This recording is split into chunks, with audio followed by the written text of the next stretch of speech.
Welcome back to the United Pubcast, the podcast of the official Man United Supporters Club here in Sydney for the match preview Manchester United-Liverpool. Biggest game in the English football calendar, Josh, but here we are. We've never been in a title race really with Liverpool. I know there was that 2008-2009 where they think they were in a title race. They were never in that. And whenever they've been in a title race, we've been far from it. And long may that continue, because here we are. We're in a relegation battle. I could just hear a bit of echo, and it might have come from your end, but that's a little bit better there. But here we are in a relegation battle. Obviously, a little bit tongue-in-cheek. That is not the case. But how are you feeling going into this game? Because it is such a huge game, and for many reasons, especially on Manchester United's side of the fence, so many off-field dramas, and obviously they're going to dominate most of the headlines. But here we are. Ultimately, as bad as we are, Liverpool haven't won this season. If we win, in our horrible state, we move above them in the table. Now, obviously, you can't look at the table at the moment. Obviously, it's 2 or 3 games into the season. There's absolutely nothing to read into. But ultimately, I'm not saying they've been as bad as us, because they haven't. But ultimately, we can move above them. Now, I'm not expecting a win. I'm not predicting a win. But just sum up your thoughts ahead of the match for me. Yeah, look, we've both had shocking starts of the season. Obviously, it was a little bit more so than them. But look, both 6 points is the first 2 games of the season, and Liverpool, 2 points out of all of them, and we're still on a big fat 0.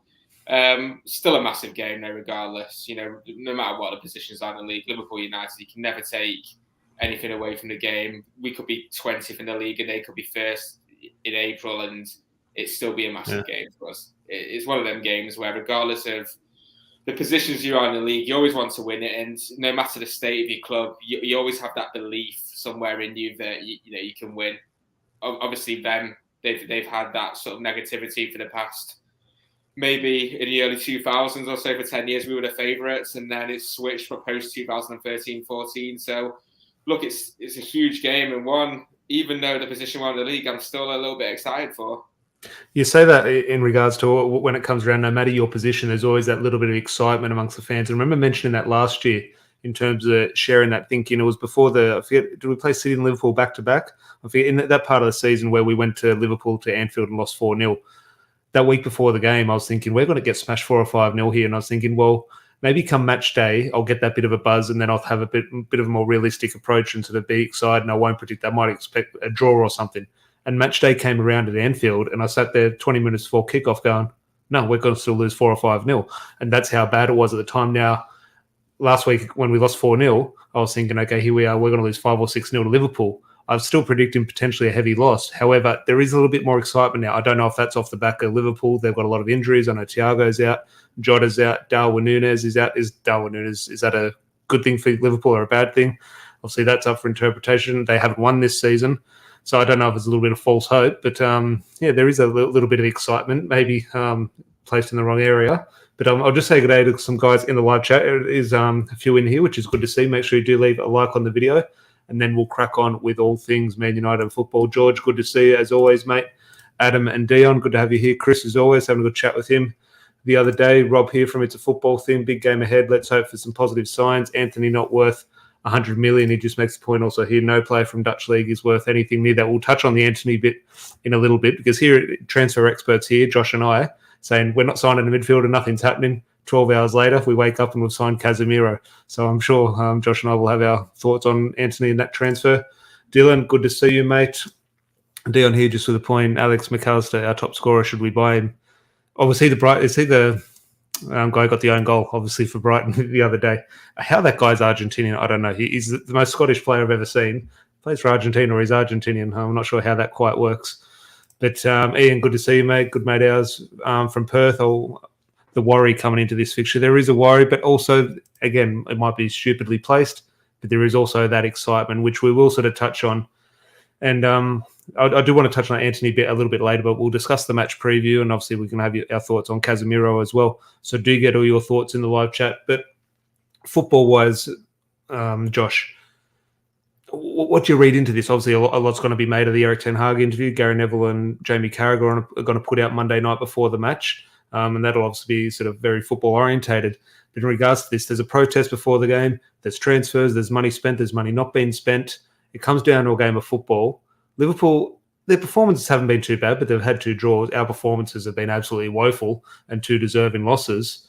But ultimately, what Liverpool have shown in those 2 games, if you get at them, they're vulnerable. You can score goals against them. Now, do Manchester United have what it takes to get at them? I'm not quite sure. So just what are you thinking after seeing absolutely nothing positive in those first 2 games? But we saw plenty of positives in pre-season. Hell, we beat them 4-0 for God's sake. I'm just thinking, is there anything football-wise that you look into and thinking, actually, we can get something out of this?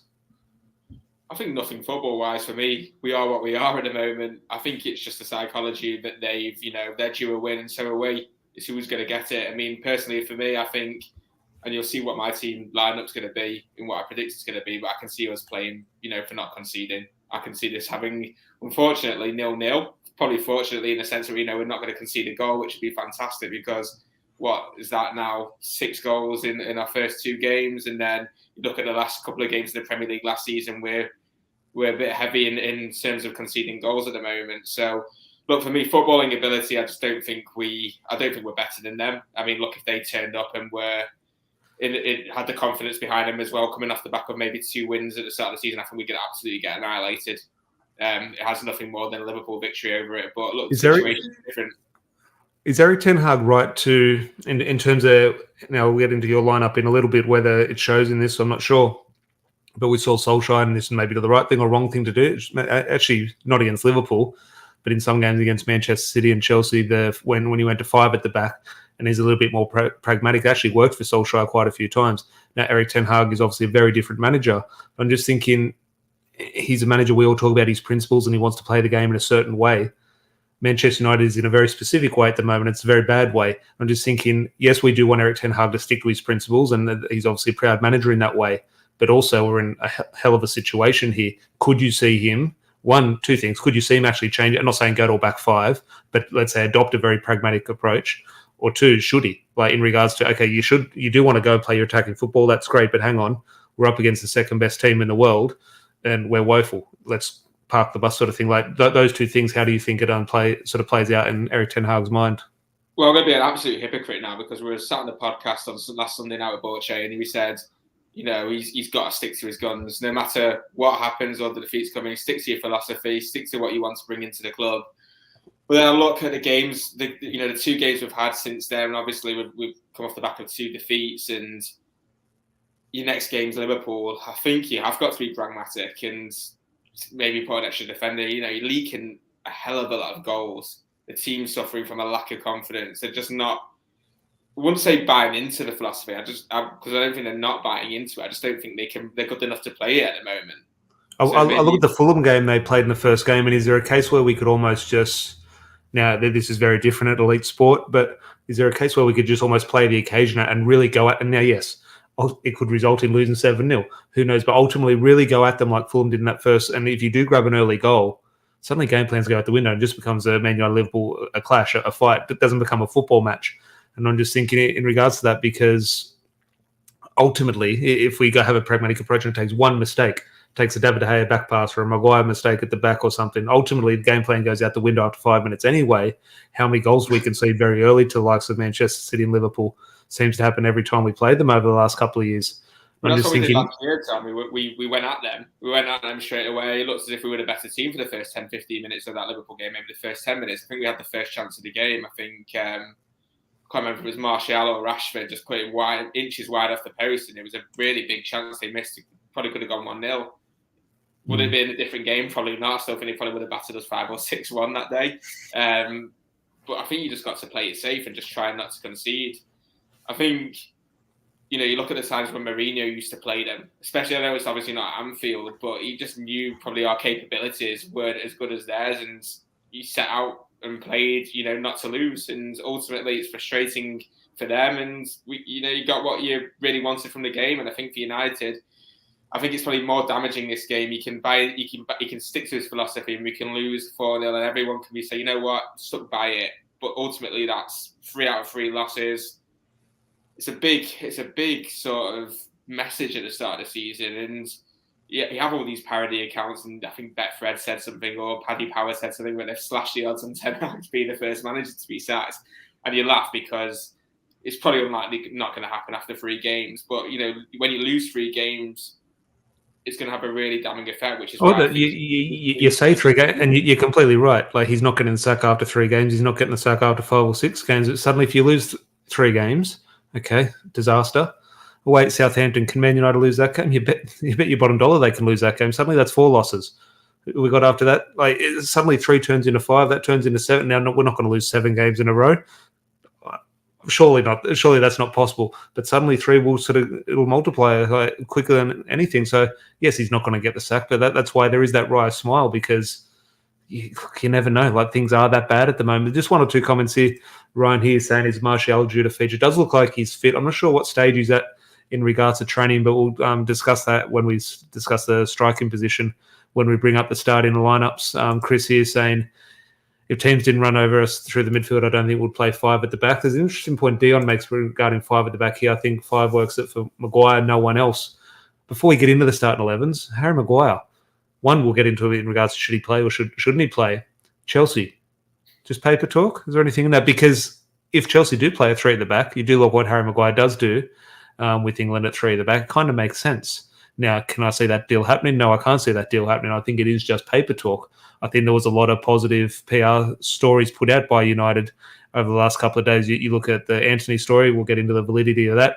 They're talking about Harry Maguire, they're talking about Scott McTominay being sold. I think Man United are putting these stories out to try and create a bit of a buzz. Okay, we're getting De Jong, we're getting Gakpo, we're getting Antony, we got Casemiro, we've got all this. And we're selling our 2 sort of public enemies. So I think that is where those stories do stem from.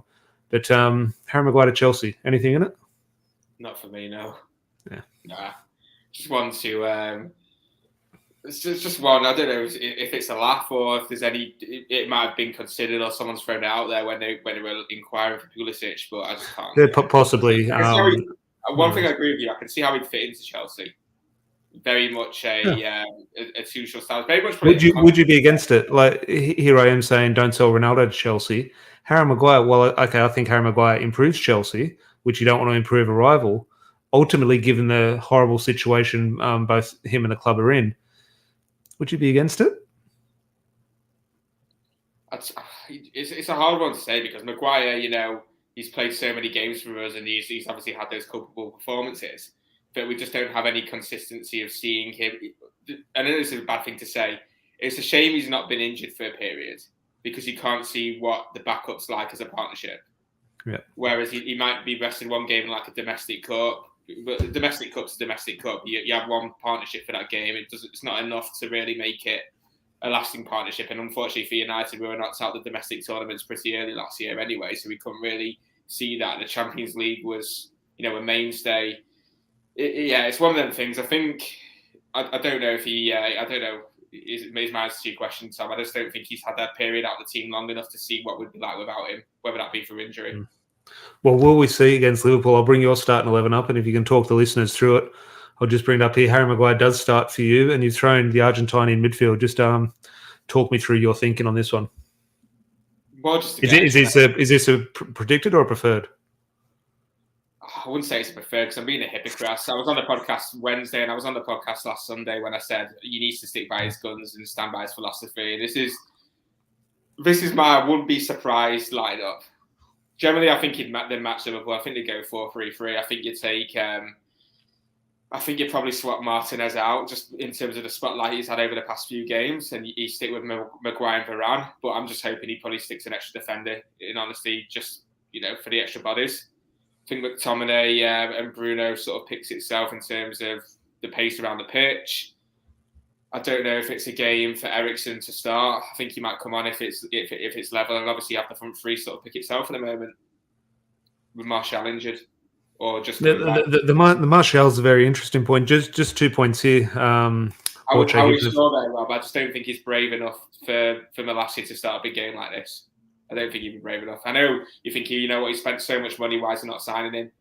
Why has he signed him? But I just don't think he'd risk it. He'd risk it in a game like this, just starting on such a big occasion, especially how naive United have been at the back. Rob, that's my justification.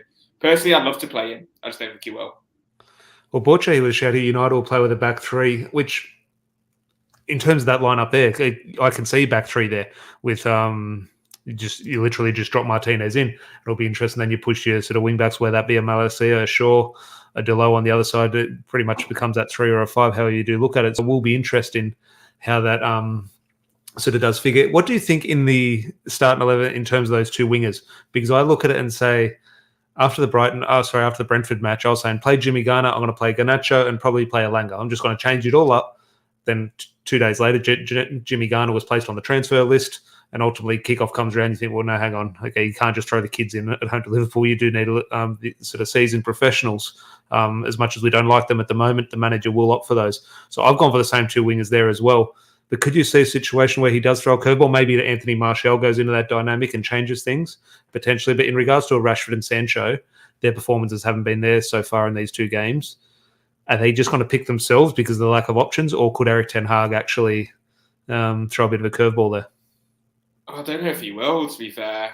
Look, they've not had the best start to the season, Rashford and Sancho. Look, no one's had a great start to the season for United, but I don't think Elanga's done enough for me anyway to warrant a start. I think he's been pretty poor pre-season.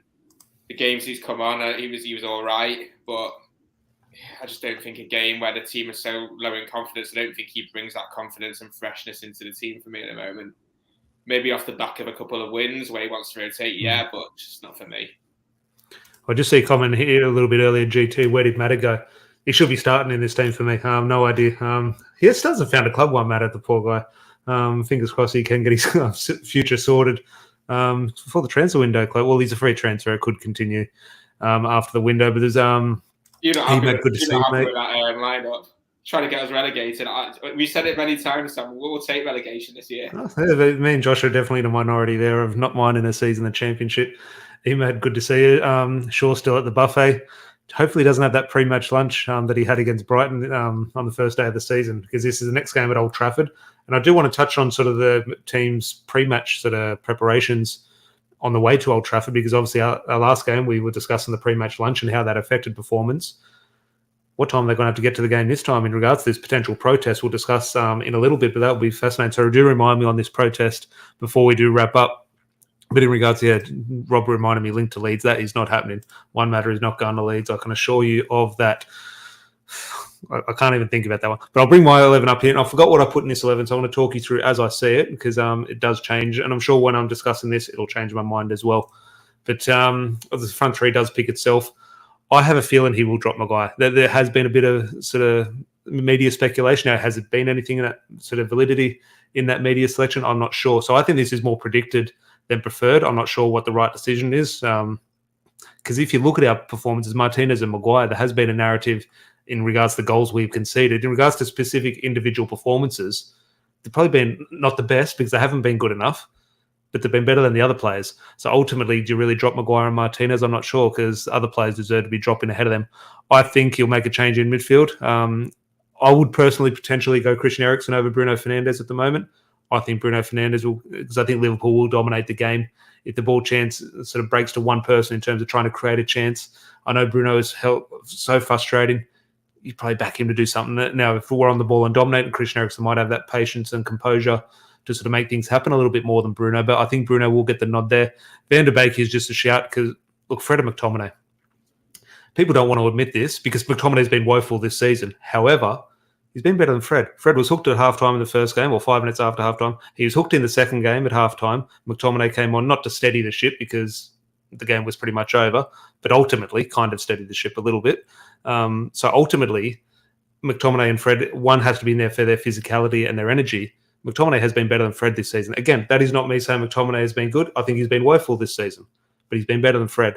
So I'd like to see McTominay given that, especially with potentially Martinez in there. I know Erik ten Hag is saying the stats show that he's dominating in the air, but ultimately Liverpool, people think, no, Liverpool play good football. Liverpool are the most direct team in this league. They pump the ball forward for 90 minutes. They get the ball forward as quick as possible. So they will target Martinez.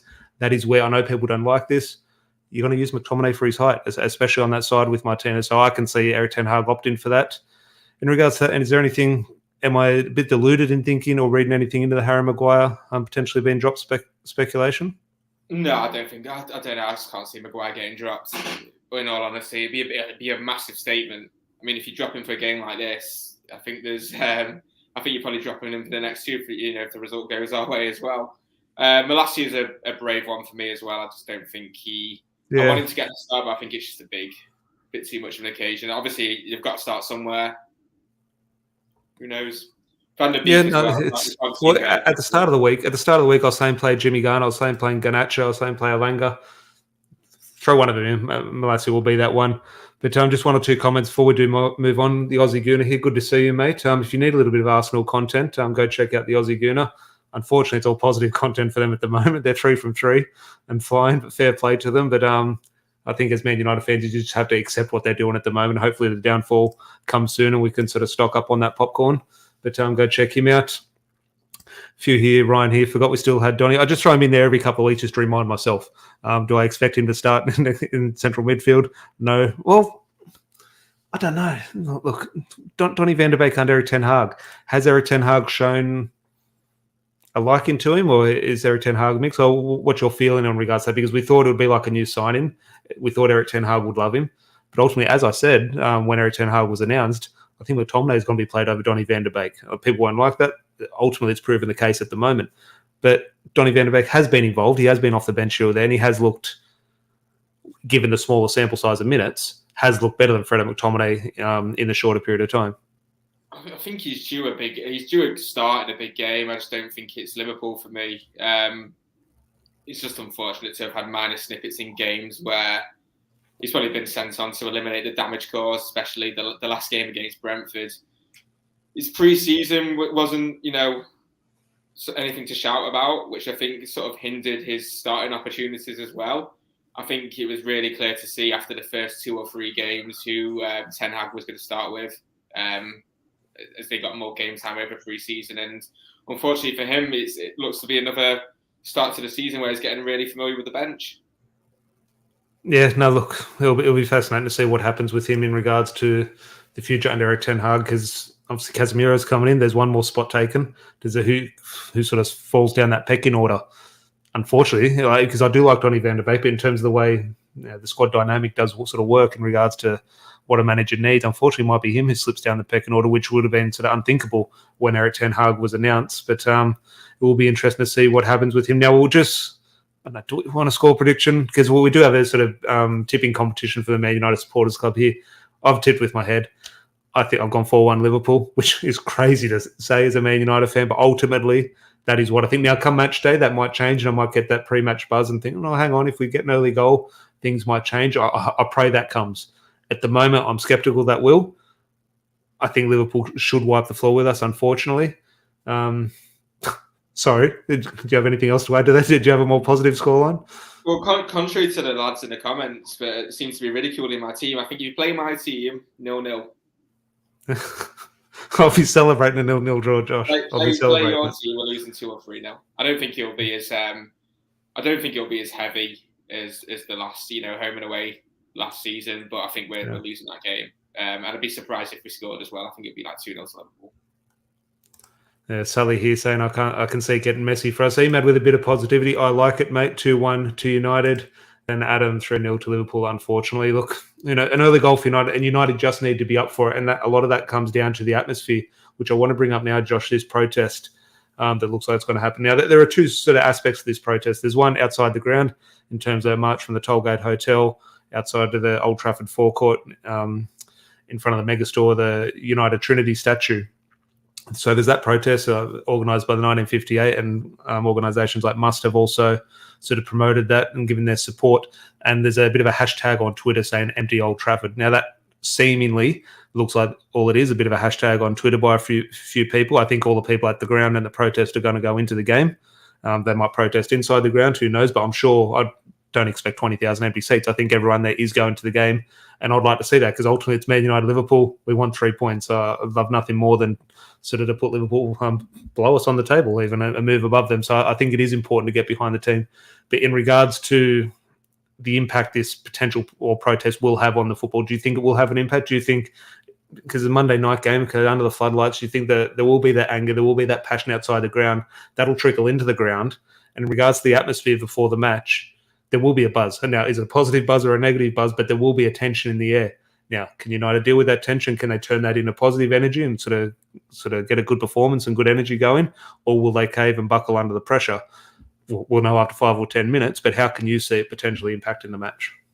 don't think I don't think the only way it'll impact the match. I can see a kick-off delay for maybe about half an hour. I think the way that they're planning the protest, it's going to really impact fans getting into the stadium. It is rush hour as well on a Monday evening. People have got work that day as well, so Manchester's pretty busy as it is. So I won't be surprised if it holds the game up, maybe by about half an hour. But I don't think there's nothing to that empty Old Trafford hashtag. It's I talked about it last time on the podcast on Wednesday, and I said it's physically impossible. You can't do it. The people that are there's a segment of United fans that are absolutely dedicated to the cause, and fair enough, we should be. But you've got to remember, a big proportion of United's fan base is global now. So you've got people like Larry who just visited Old Trafford after not visiting for 3 years. Emma, the Man United Supporters Club secretary here, she's over there now. She's going to the match. Fingers crossed it goes ahead. You tell Emma, you don't go to this game and protest. I don't think so. It's been 3 years since she's gone back to England, so it's one of them things. And look, the atmosphere as it is against Liverpool, it will be electric. Once everyone's in, I think there'll be a lot more up for it now. The way Liverpool have started the season and the way everyone's joking it as a relegation 6-pointer at the moment, it has that feel that there's something to play for, even though Liverpool are miles ahead of us, and even though we beat them 4-0 in a pre-season friendly, you could see how far ahead they were. I mean, they could have scored about 6 goals. You've obviously got to be critical, but you could see the quality after not even training for the summer. They're a quality team, and we'll do well to get something. Well, I brought up a little bit earlier about the Aussie Gooner here saying, lads, Liverpool are coming in with injuries. They do have a lot out, which does give me a little bit of confidence. And I think Thiago, I know people say, he's a flop or he's not. Thiago, I think he's brilliant for Liverpool, to be honest. One of my, not now, but as a footballer, he's one of my favourite players to watch. Their attitude and commitment will be the difference here. And that is the concern, yes, in terms of you weigh up individual player for player. Yes, if Jadon Sancho has a good game, okay, he's potentially better than, I know who they got. Harvey Elliott might line up on the opposite side than Jadon Sancho. I'm just thinking, okay, maybe Jadon Sancho is better, but ultimately it's that attitude and that consistency in their performances which do prove beneficial in terms of getting those results done. Because at the moment, Man United, we have the quality. Well, we argue sometimes after a bad performance, maybe we don't have the quality we think we do, but ultimately there are footballers there. We have shown that now. We don't like to admit that this team finished second a couple of years ago. Now that was a very unique circumstance, but ultimately there is something there.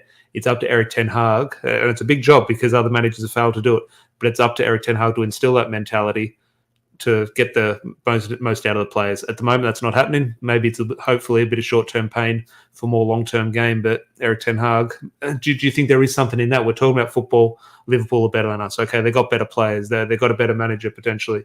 Okay, they've got more consistency. They've got more stability in their club. The passion that could potentially be in the air at Old Trafford, do you think it's just one of those form goes out the window sort of sayings where Erik ten Hag, in terms of getting this sort of rebuild underway, it could just take a crazy situation like this where we play Liverpool bottom of the table, there's that tension, there's that energy, and we just sort of, Man United just fight for once in their lives and sort of fight to get this result over the line, and that could potentially kickstart a more positive sort of attitude and era under Erik ten Hag.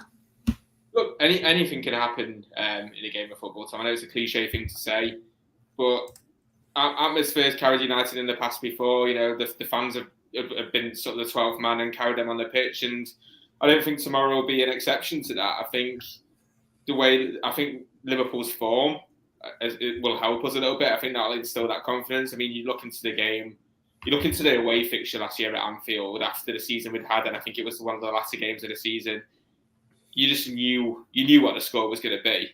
Whereas, when we faced Liverpool in the first game last season, we'd had sort of games where we'd dropped points, but we hadn't had a terrible start to the season. A little stat for you here is we've conceded 6 goals already this year. Last season, it took us until mid-October to concede 6 goals.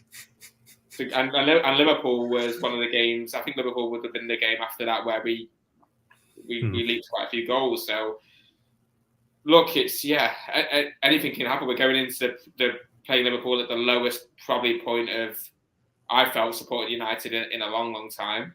Just in terms of the quality of the team we've had. I know we've made a decent signing last week.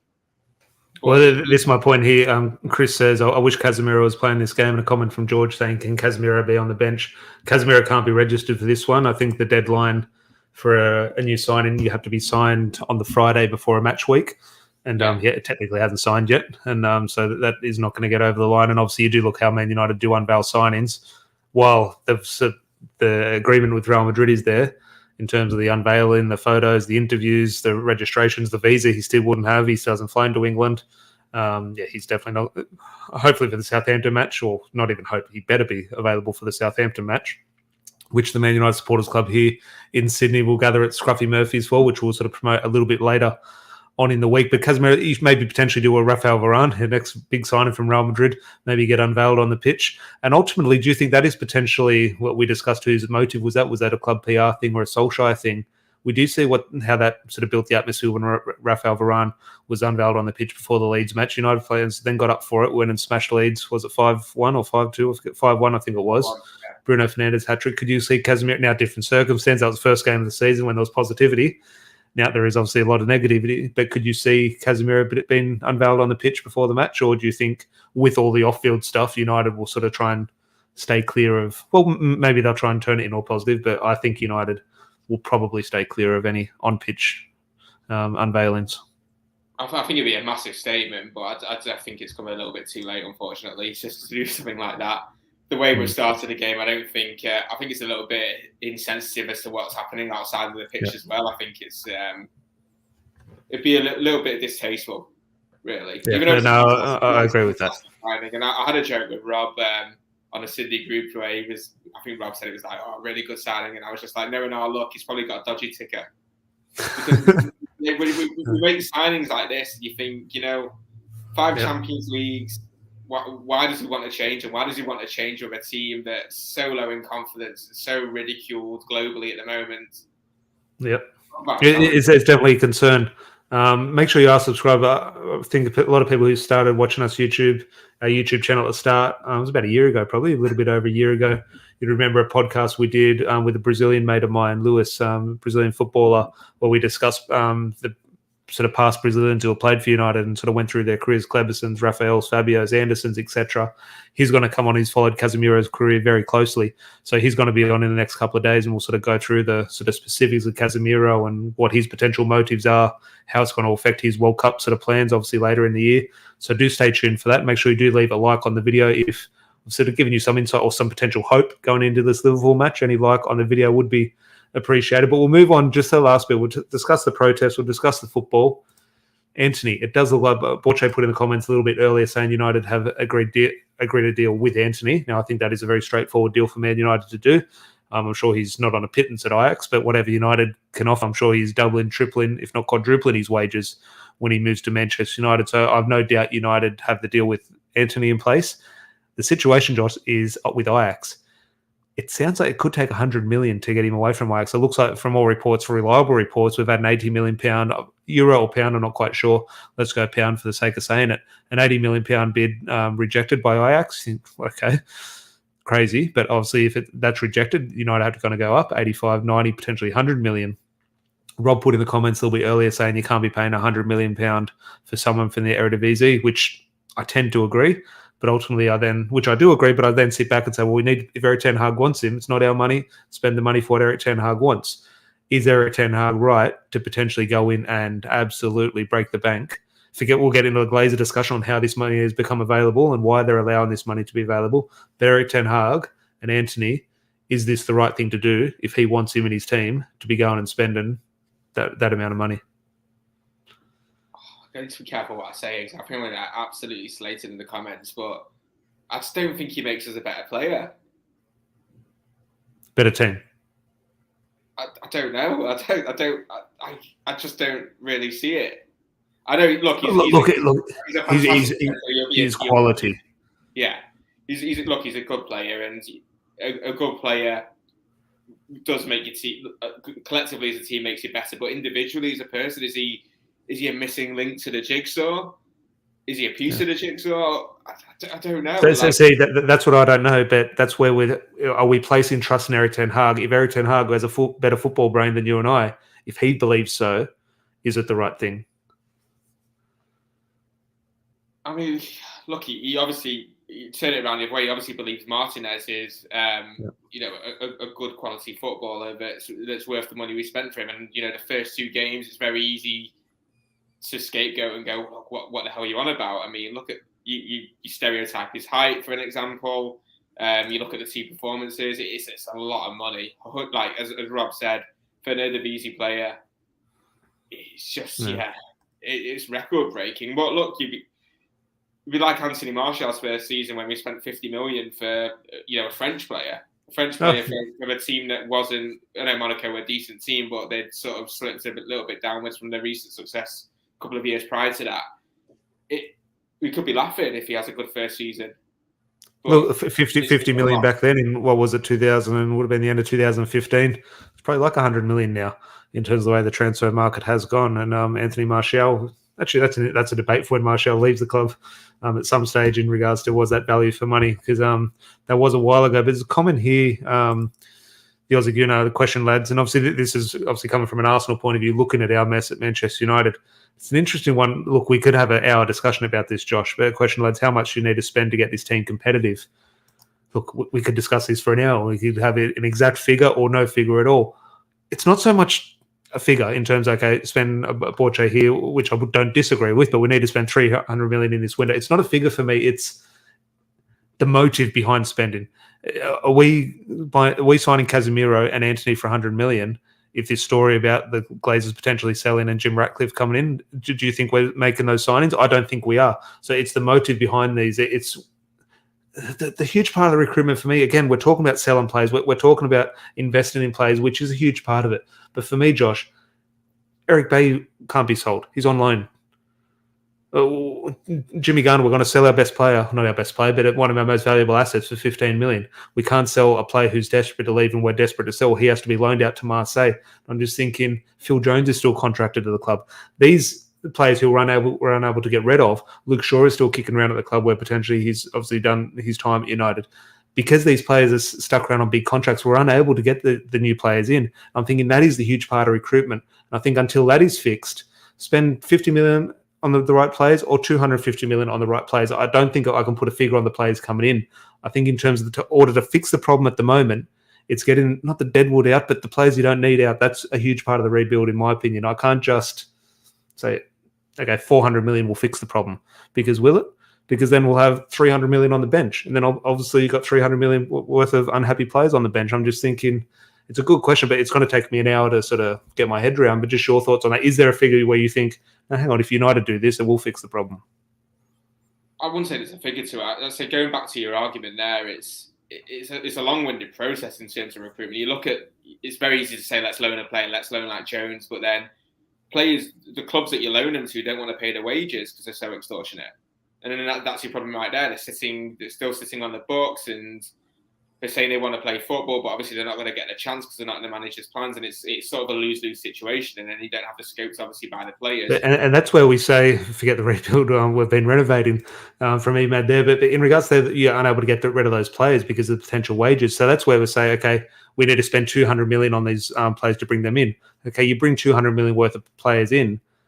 Well, you can't get rid of them then, because if you bring a player for 60 million in over a 20 million pound sign, and you bring him in for 60 million, he's going to be on 150, 200, 250 grand a week.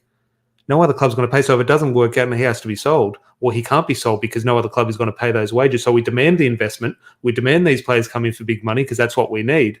But ultimately, when you have those players and you need to ship them out eventually, because football, that works like that. You bring a player in, someone's got to leave.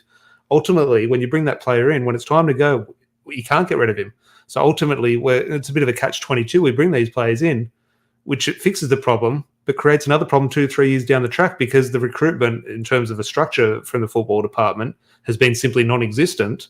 We dig ourselves a hole. We think this Casemiro signing is great. What a great player. He comes in with all this, and I'm on this train. What a great player. He comes in with all this Champions League and experience, this quality. How much are you paying him a week? He's getting double his wages from Madrid. He's getting like free instead of 150. Oh no, that's what I mean. I think it's a fantastic sign in regards to the football. What we need now, off the field in 3 years, I think it's going to prove to be a potential disastrous signing. But I need the signing now. I need it now. Trust me, because we're bottom of the league. I need to get at least out of the relegation zone.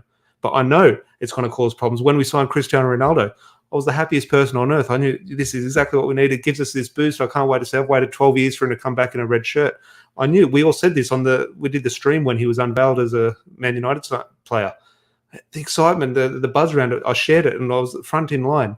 We all had the honest conversation. We said, okay, let's take a step back. This is not going to work out great. This is ultimately going to be the downfall of Ole Gunnar Solskjaer, this sign-in, which ultimately, unfortunately, did prove correct. So I'm just saying we do need these quick fixes, which we welcome and we definitely need. But ultimately, deep down, we know they're going to cause a lot of problems in the future. Exactly. Well, you've hit a nail on the head with two key words there: want and need.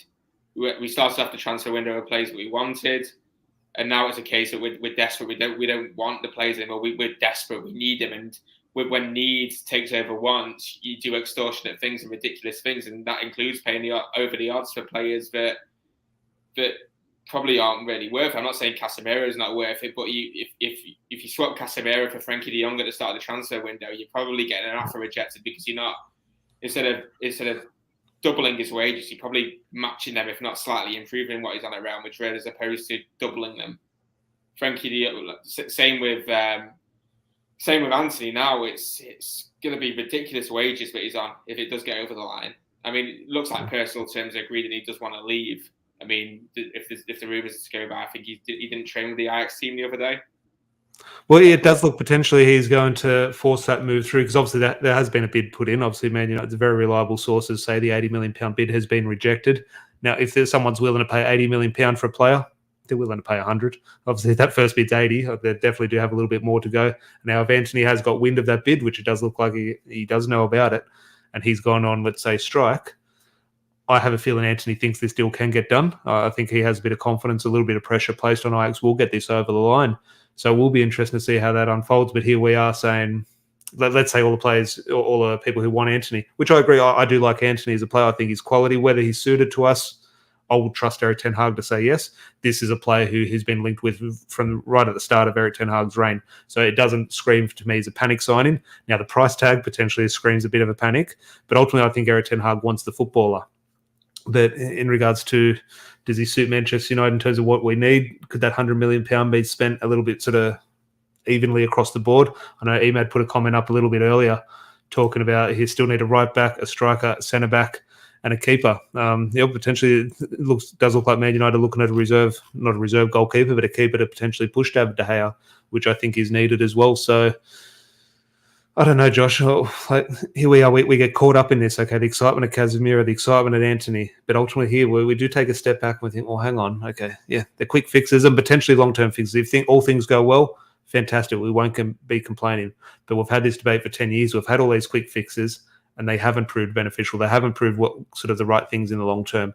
And until that structure, until that off-field sort of direction gets rectified, it's insanity to expect different results. We're doing the same thing. Like, this is nothing different. We get these big name signings, which, okay, Ronaldo's a great signing, Varane's a great signing, Di Maria was a great signing, Falcao, all these big names, they make sense when you sort of look at it from through sort of one set of lens or one pair of eyes. And I'm just thinking, we do this dance every fucking year, and we get burnt. We're just a weird club, Sam. I mean, I looked at one of the comments there from Dion, and he goes, we wanted Arnautovic and Rabiot. And you think United are probably the only team will put a bid in for their first target, their top target. That doesn't work. So they'll ignore the second and third and probably go for the fourth and fifth on the list. And then they'll fail, and then they'll end up getting a second. Any other club, it's just weird. I mean, we've got Casemiro in a position where we're probably competing with Frankie. And you probably ended up getting like a good deal there. You're thinking if you would have got Casemiro at the start of the transfer window, you wouldn't have really complained, would you? Yeah. It's kind of like a little bit of a weird situation because it's happened and it's eventuated at the timing of it. It's obviously posed more questions than answers, really. I think it's also hard in regards to the way news is reported around Manchester United. We talked Dion here talking about the Arnautovic and Rabiot stuff. And look, obviously the Rabiot deal was close, and obviously Erik ten Hag's previous relationship with Arnautovic, you do see there's something in there. But we get so caught up on previous signings that Ed Woodward sort of placed upon managers and what signings managers didn't get. It's hard here with all these names we're linked with. But I think I saw a report was 172 players Manchester United have been linked with this window. Like, crazy. What defined linked? Written about how many are sort of genuine. Like obviously not 172, but it's hard because we say, okay, that's a club signing, that's an Eric Ten Hag signing, and we're not quite sure. So Casemiro might have been on an Eric Ten Hag list. Now it looks like a club signing in regards to the name because we haven't heard that before, and it's a big name from Real Madrid. So on past evidence, it looks like a club signing. However, if you look at the evidence from this short specific season, Eric Ten Hag, it's only Eric Ten Hag, or who we think Eric Ten Hag players. Malacia, Eriksen, Martinez, they're Eric Ten Hag players on the look of it. So, well, he's only getting his players. So maybe Casemiro was on his list. Maybe some of us don't want to like that because maybe he's fourth or fifth on the list. And do you think that, like, just that last bit on Casemiro, we'll discuss him later on in the week when I get my friend Lewis on to discuss him and sort of all things Brazil at the World Cup. Hunch, who's the signing of Casemiro? Was it Eric Ten Hag putting his name forward, or do you think the club have sort of said, here, we'll get this guy for you because this will quieten a few fans? I think it's probably the club. Yeah. Yeah. Which is a shame. Look, I'd like to not agree. I'll try and give Eric Ten Hag the benefit of the doubt and stick by him. But it's so easy to say he's not a target because he's, the signings that he's had, I've had some the signings that he's wanted, should I say, have had some sort of Dutch affiliation. So you think very easy to make the stereotype and think, you know what, he's played for Ajax before or he's Dutch. It's a Ten Hag decision. But really, you might have other choices outside of Ajax and outside of Dutch football. And Casemiro might very well have been, maybe a second or third option. I mean, look. Yeah. I'm sure it's very clear that United did have contingencies if the Frankie de Jong deal didn't go over the line.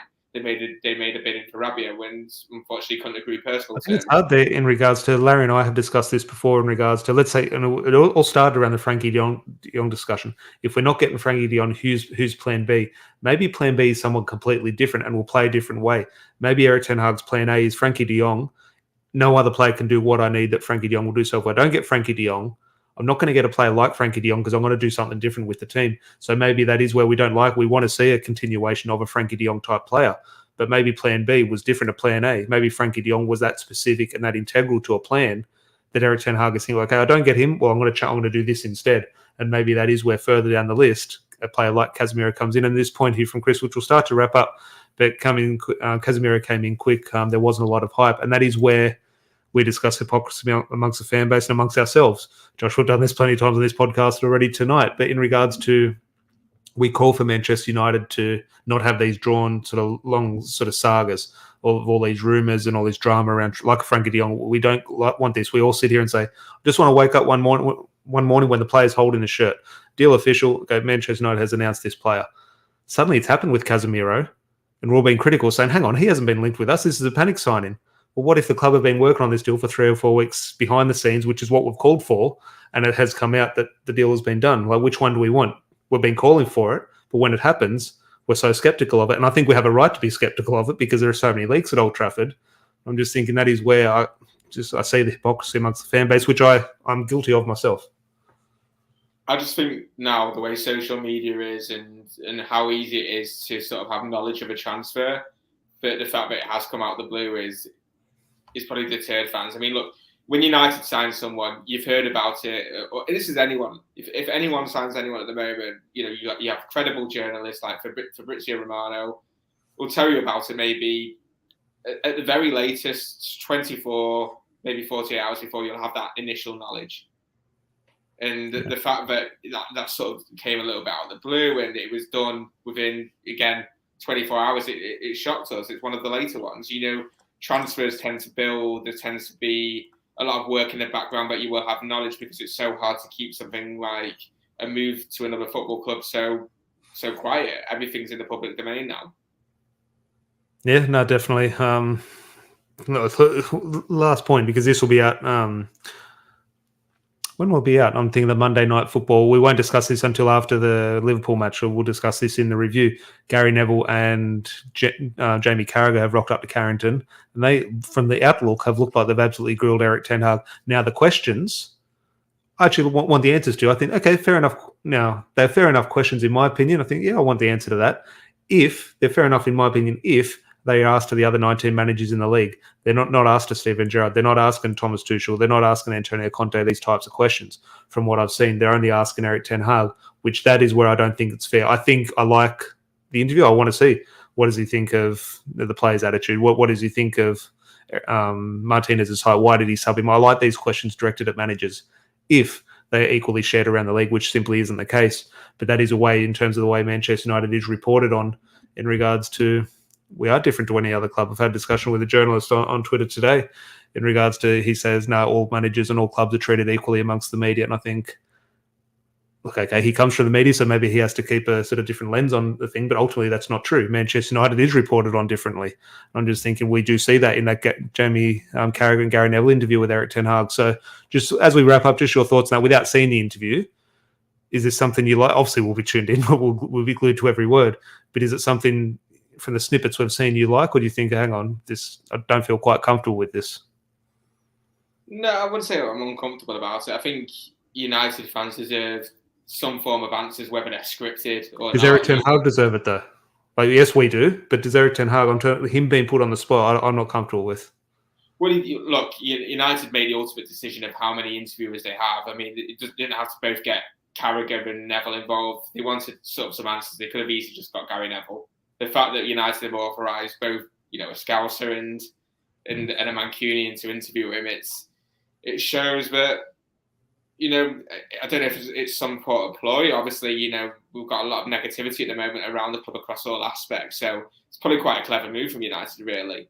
Ultimately, Ten Hag's going to be not the lamb to the slaughter, but he's going to be the one at the forefront because he's the manager. So ultimately, he's going to get asked the questions about things that maybe aren't so much relevant to him in terms of the loudness outside of the club, but more so the performances on the pitch in the last two games. I think, yeah, he's new to the club, but ultimately he's the manager and he's accountable. So we should know those answers. And yeah, I could look at this with City or Liverpool, or I don't think Jurgen Klopp's going to have an interview after dropping 4 points in his first two games.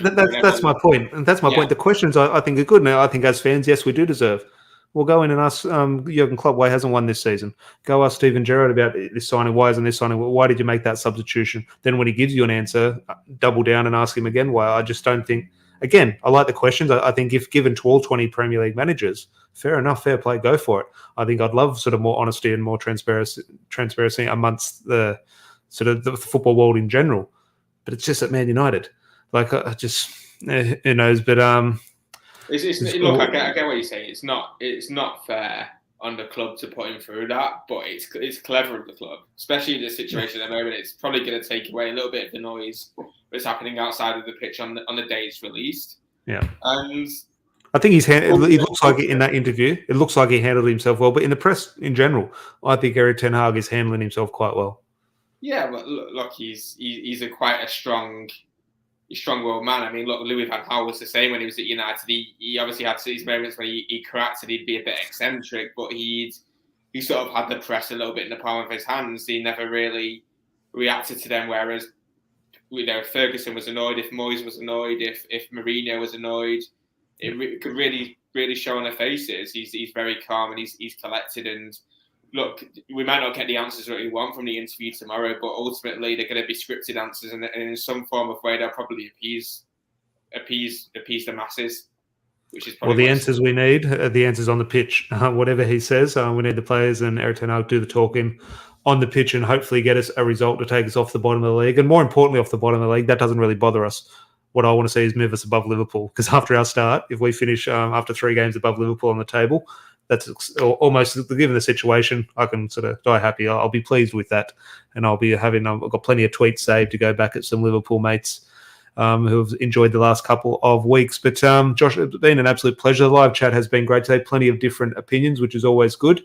Definitely gets my mind thinking. And the interaction is always at a level head and respectful. So we do appreciate that.